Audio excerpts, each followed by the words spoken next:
Hello అండి, అందరికీ నమస్కారం. కాంగ్రెస్ జనతా పార్టీ చేపట్టిన ప్రొటెస్ట్ తో ఢిల్లీ ఉద్రిక్తంగా మారింది. నిరసనకారులపై పోలీసులు లాఠీచార్జ్ చేయగా భద్రతా సిబ్బందిపై కొందరు రాళ్లు, చెప్పులు రువ్వారు.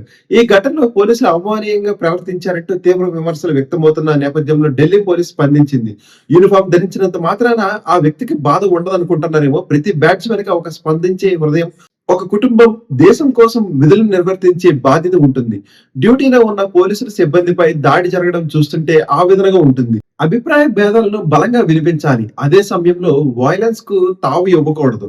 ఢిల్లీ పోలీసులు ఈ విషయాన్ని ఎక్స్ ప్లాట్ఫామ్ గా పోస్ట్ చేసింది. ఇక ముంబైలో నిరసన చేస్తున్న కొందరు విద్యార్థులను స్థానిక పోలీసులు అదుపులోకి తీసుకున్నారు. వారిపై బెదిరింపులు పాల్పడినట్లు సమాచారం. మీరు మళ్ళీ నాకు నిరసనలో కనిపిస్తే మొత్తం కేసులు ఇరికిస్తా, అప్పుడు మీ జీవితం నాశనం అవుతుంది, బెయిల్ కూడా రాదు, జైల్లోనే మగ్గిపోవాల్సి ఉంటుందని విద్యార్థులను ఉద్దేశిస్తూ ఆ పోలీసు అధికారి మాట్లాడుతున్నట్లు వీడియో వినిపిస్తుంది. ఈ వీడియోను ముంబై కాంగ్రెస్ సోషల్ మీడియాలో పోస్ట్ చేసింది. ఈ ఘటనపై స్పందించిన ముంబై పోలీసులు ఎంక్వైరీకి ఆదేశించారు. ఫ్యాక్ట్స్ వెరిఫై చేసిన తర్వాత చర్యలు తీసుకుంటామని తెలిపారు.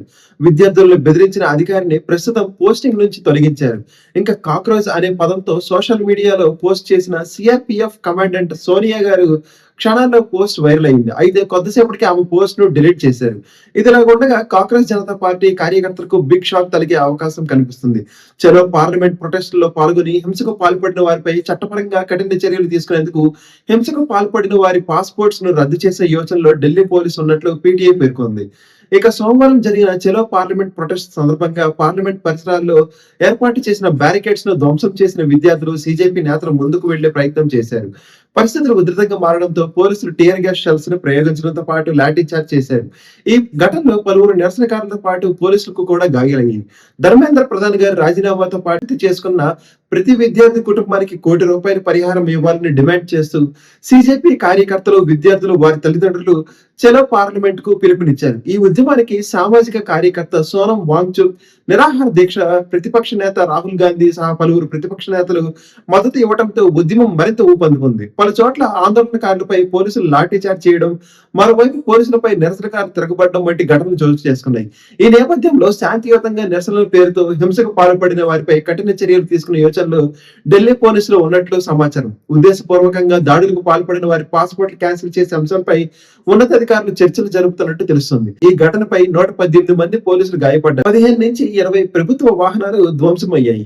60 మంది నిరసనకారులు గాయపడగా రామ్ మనోహర్ లోహియా హాస్పిటల్ 65 మందికి చికిత్స కొనసాగుతుంది. మరోవైపు ఢిల్లీ లెఫ్టినెంట్ గవర్నర్ అసాధారణ గెజెట్ నోటిఫికేషన్ జారీ చేశారు. దీని ప్రకారం జూలై 19 నుంచి అక్టోబర్ 18 వరకు 3 నెలల పాటు ఢిల్లీ పోలీస్ కమిషనర్ అనురాగ్ కుమార్ గారికి నేషనల్ సెక్యూరిటీ యాక్ట్ 1980 కింద ముందస్తు నిర్బంధ అధికారాలు కల్పించారు.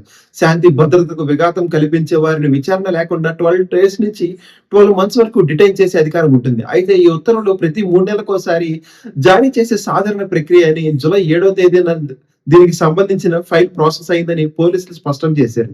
ప్రస్తుతం సీజేపీ ప్రొటెస్ట్ కు ఈ ఆర్డర్ కు ఎలాంటి ప్రత్యక్ష సంబంధం లేదని తెలిసింది. థ్యాంక్ యూ అండి. జై హింద్.